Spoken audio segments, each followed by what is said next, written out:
everyone, it's Cindy. Welcome back to Studioloo. I'm here today for another many days of fairies, and today I want to make some butterfly tags. What is a butterfly tag, you ask? Let me grab one that I've already completed. This is a butterfly tag. So it's building on top of those collage boards that I made in the last video, and we're adding some vellum wings here and a little body that is made from yarn and gets stitched on. So that is the task for today. So here I have the collage boards that I made from my scraps basically, and so I'm just going to cut them into tags. It is a chilly and rainy day today. I'm sadly trapped inside for a while though, because I'm on my lunch break right now, but I have some meetings this afternoon. My family has gone to the park. I just lost that. That's okay. My family's gone to a local park to do some roaming around because the kids were getting a little bored being in the house. Alright, so now we have 3 tags. So what I want to do with these is I want to make them a little bit botanical, and I want to use up the rest of the scraps of these digitals that I've been kind of harvesting from. So what I'll do first is kind of get an idea of the color concepts that are in each of these, and I'll find something botanical to kind of put down with this stuff. So this one I feel like I love the teal in it, and a nice color to kind of go with teal is like maybe this. And then over here I feel like this one would just benefit from maybe a bit of green. Actually, I don't like red and green together. That's going to be a little more challenging. Something a little different, maybe some pink. No, too big.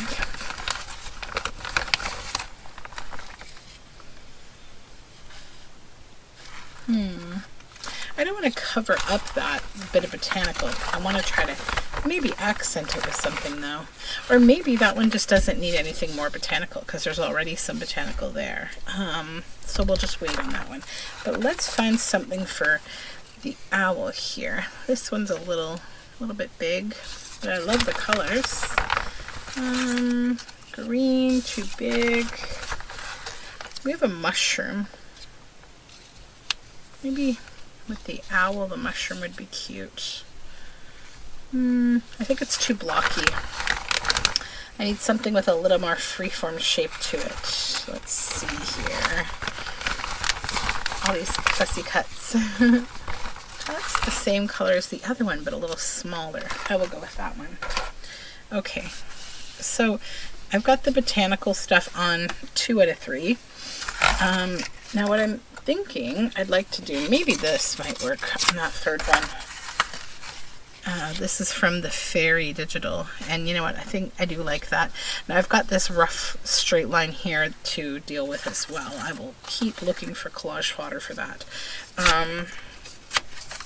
Now we've got some bunnies down here that I don't want to cover up, and I like this little snail. I wonder if I can tear this out in a way that it would work on there. I might have to get rid of the one fairy in this image though, we'll see, depending on how big this ends up being.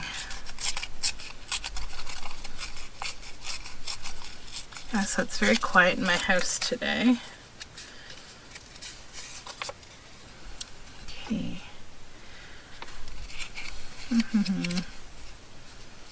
Nope, doesn't work. Nope. All right. No, don't want any of that stuff.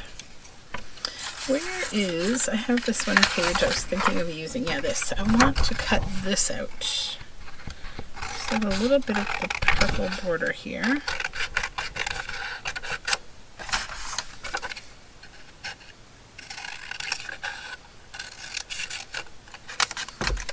Thinking that that could be cute on here.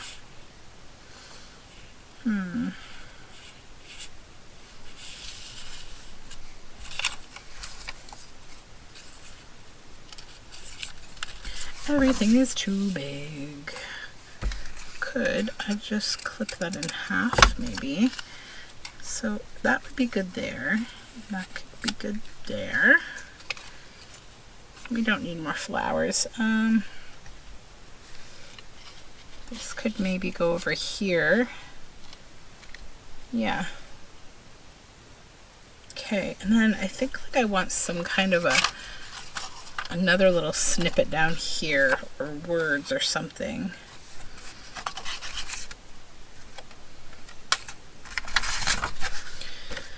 These are... I don't think I want to use those. I need something else.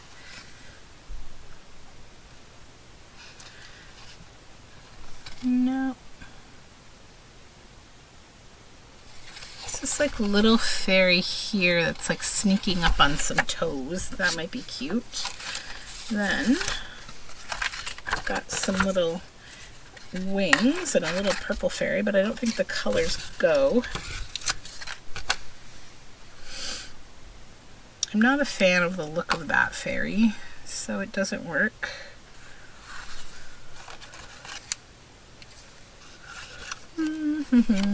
Picky, picky, picky.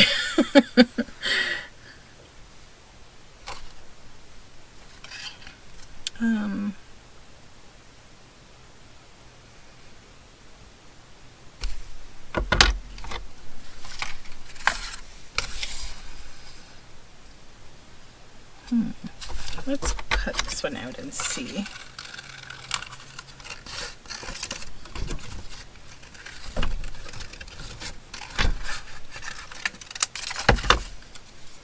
Where it would look cute.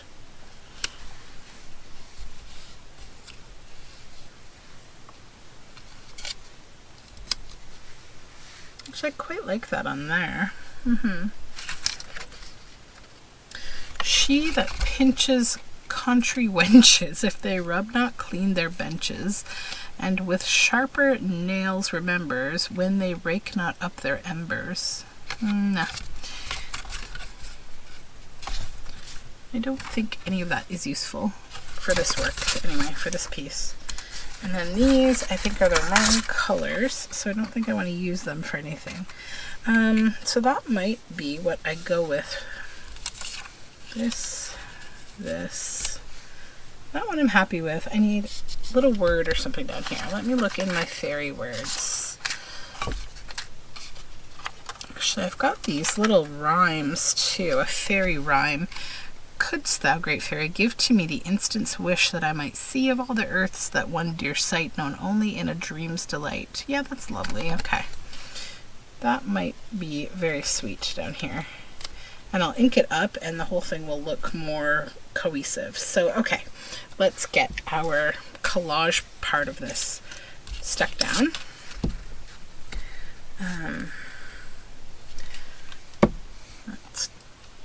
Yeah, right there. Where's my, there we go.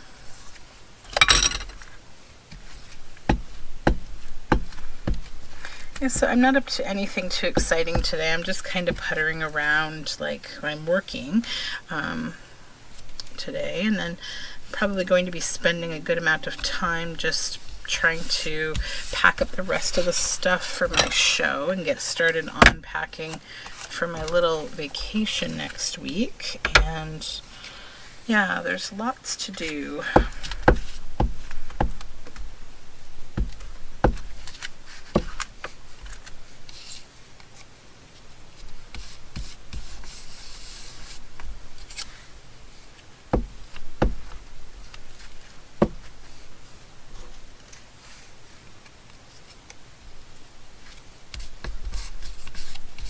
Okay, and this one,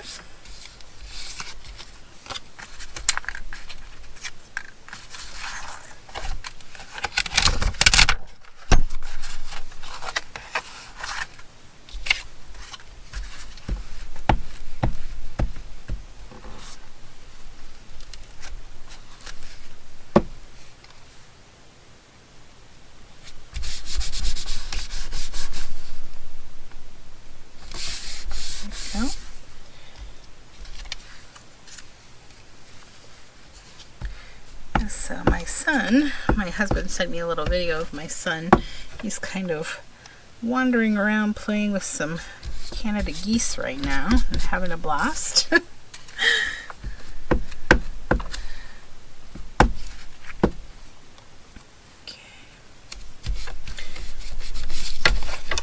Alright, so now we've got these all collaged. That's done. So now we need to choose wings that will go with the colors of these tags. So I've got a couple pages left of wings that I'm using in here. I think I like these ones for the owl tag. The colors go really nicely. So these are printed on Vellum. And I'm just going to make sure that I'm still filming, okay? And I am. I still have trust issues with my camera here. Okay.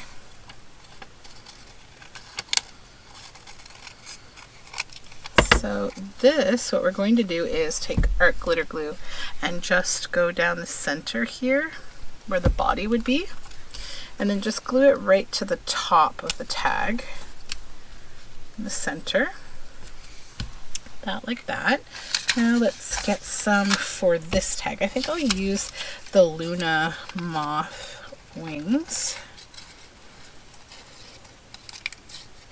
And you're not cutting them apart, you're leaving it as one piece.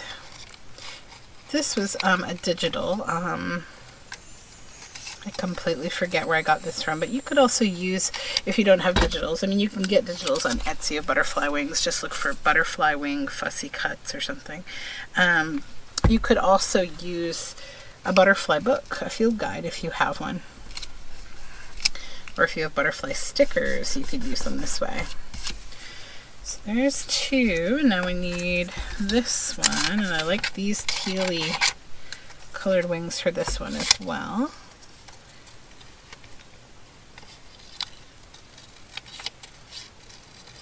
And I have a tip for printing on Vellum if you have an Epson EcoTank printer, because they don't like Vellum, and I've heard a lot of people have destroyed their printers. So what I do, I just got a new printer. I haven't opened it yet, but so I'm still using my EcoTank for this. I used it for these. Is you just take a piece of like packing tape, like regular old, packing tape, and just a little tiny piece, and just, fold it over as though you would if you were going to use it to stick something on a wall or something, and stick it to a piece of regular paper, and then put it into your printer. Just, set it in the center somewhere, or at the top where it feeds first into the roller bars. And it will stick the two together. Just make sure that the side that you have up or down, whatever way your printer is going to print, the print side, that you have the vellum on that side. So that you don't just end up printing on the paper, right? So then when you take it out, just let it dry for a moment, because vellum does need a little bit of time for the ink to dry so that you don't smudge it. And once it's dry, just carefully peel it off. And yeah, you will have vellum printed. Okay, so the next stage here, I'm using a strand of my hand spun yarn. You could use any yarn though if you don't have hand spun. I'm just going to get a little strand like this. So I'm going to use a zigzag stitch on my sewing machine, and I'm going to zigzag across all three of these to create the bodies for these butterflies and moths.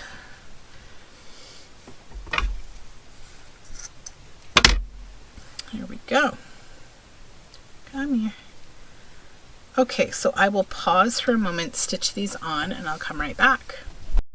Okay, I have stitched these on. Now I just have to trim these last threads that I forgot to trim. Okay, so now what we're going to do with these as well, I think I have, do I have any more? No, I don't. Okay, so yeah, I have to back them. We're going to back them now so that we can cover these up. So let me just get these little bits and bobs out of the way here. So just grab this. Is this sticky? No. So we will glue this on the back. Oops. I'm covering the back of these just with packaging paper because I have a lot of packaging paper right here from paper bags. So just lay that down.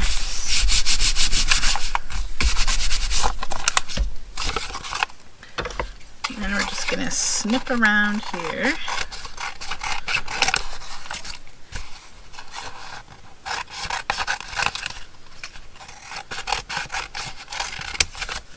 And then just bend the wing in as you go around the edge so that you don't cut your wings. Okay. There we go. Then when we're going to go back to the sewing machine after this, and when you do, we're just going to do a single stitch around the whole edge. When you're up here, just bend your wing back so that you can get your stitches cleanly against the top there. Okay, now we will back this one.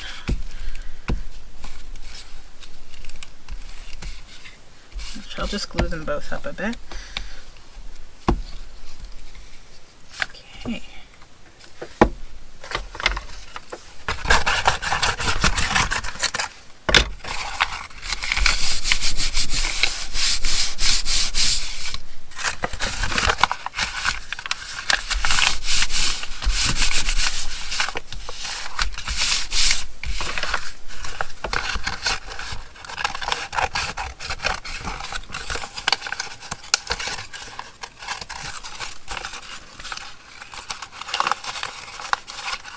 Your little wings. Just a little tricky to hold them there.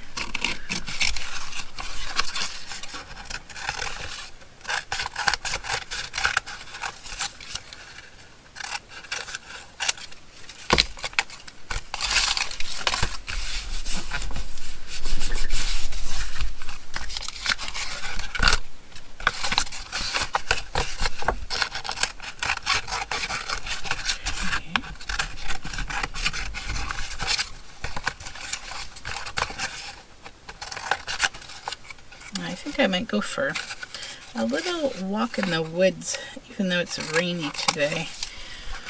I'm going to be looking for some fun little nature things to include maybe in some shaker cards that I make for these journals. That might be one of my next few projects. Okay, so I will go over and I will stitch around these and I will come back and show them to you along with all the other ones that I've made ahead of time.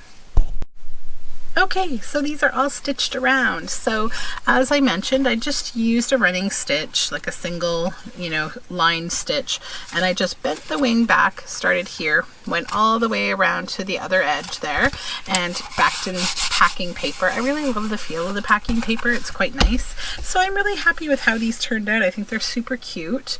I'll show you the other ones that I made ahead of this video. I ended up making way more of them than I had planned to. I just kind of got on a roll. So I'll show them to you here. So we have this one, and this one. Yellow, green, and some black and white. I think it goes nicely with the black and white details in these flowers. That's those ones. Then this one, sort of an orangey, and then we have more green and some blue.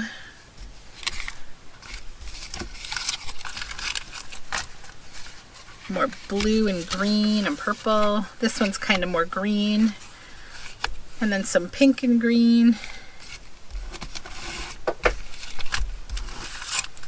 And then 3 more to go here. So this one's like rusty amber and sort of a teal, and then this is like this nice hummingbird and some pinks, and then more orange tones, autumnal kind of fairy tones. So yeah, I made lots of these tags, which is great because the ephemera for the fairy journals is really starting to stack up. Let me show you. Hold on.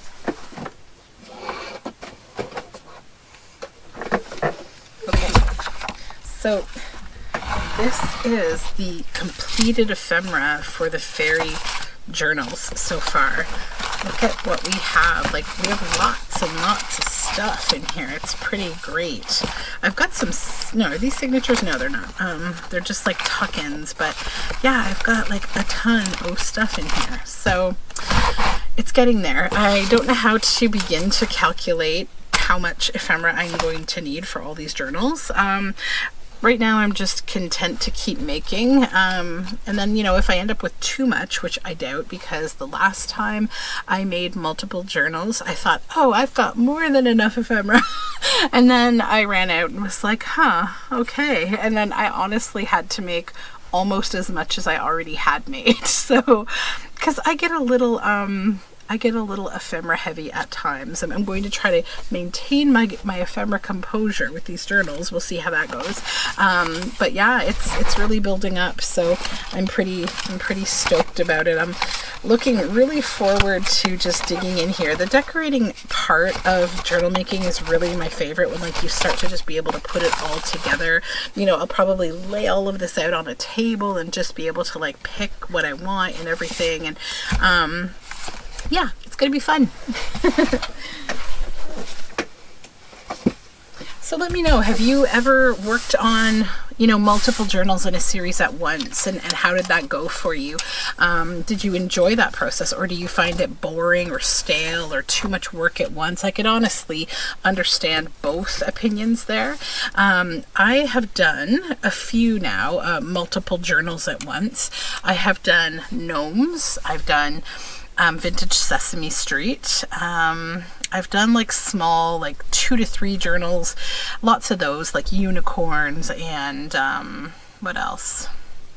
There's been others. And then of course I've done the flea market series, but for me, the flea market style Traveler's Notebook series that I've done, those ones, they don't really, like, they don't feel as, I guess they do. They feel the same, but in a different way, because I'm making like the same type of page again and again and again, although I ended up adding a lot of variation to those journals anyhow. Like I ended up using a lot of different ephemera in some of them. So yeah, let me know your thoughts on, like, are you happier making one journal at a time with a singular focus, or are you happier making, you know, a series, a mass make, or do you mix it up? I think I kind of mix it up, because I know after I made the 2 unicorn journals, then I kind of made one at a time all of those lap books that I got to focus on a singular story and a singular theme, and I really enjoyed that. I felt like it refreshed me after being kind of, you know, stuck in a single theme. So yep, that is my story today, and I hope that you have a really nice day. I'm going to have one more meeting today and then escape out of my home and get outside into the rain for a bit. So take care of you. I'll be back again with another many days of fairies, because yep, we have many days left. Take care. Bye.